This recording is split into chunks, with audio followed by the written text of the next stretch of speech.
नमस्कार दर्शक बंधु मु आज आपण सुप्त पवन मुक्त आसन द्वितीय स्थिति द्वितीय भाग करी यार उपकारिता विषय भी आपको कहबी।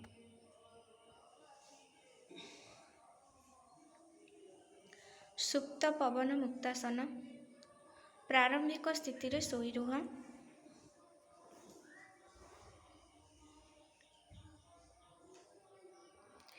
दुई आंठु भांगी छाती पाखरे रख।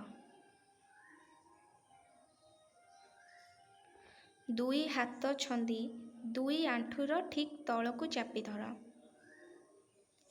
गभीर निश्वास निय। निश्वास रोकी मुंड और कांध उठाओ।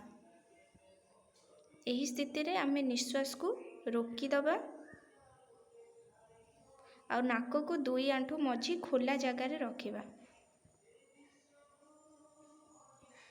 यही भली आमे निश्वास को 10 रु 12 सेकेंड पर्यंत धरी रखिबा।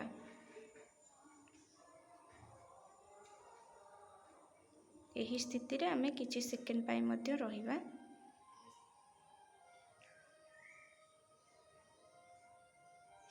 वर्तमान निश्वास छाड़ी धीरे मुंड कांध गोड़ तलकू आनिबा।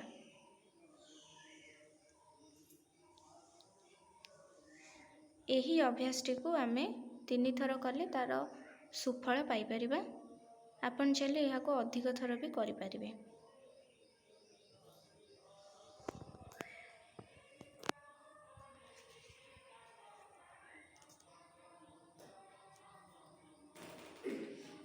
एहार उपकार हेउछि एहा द्वारा पिठी तल मांसपेशी शक्त हेबो, मेरुदंड नमनीय हेबो, पेट पाचन अंग मालिश हेबो जहा द्वारा वायु आउ कोष्ठकाठिन्य दूर हेबो।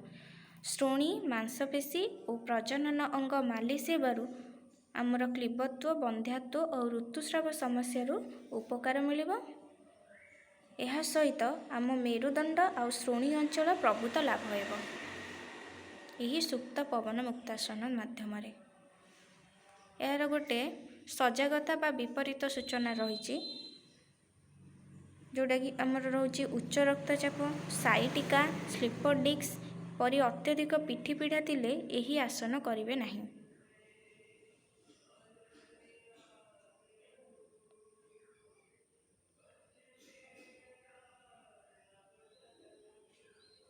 धन्यवाद।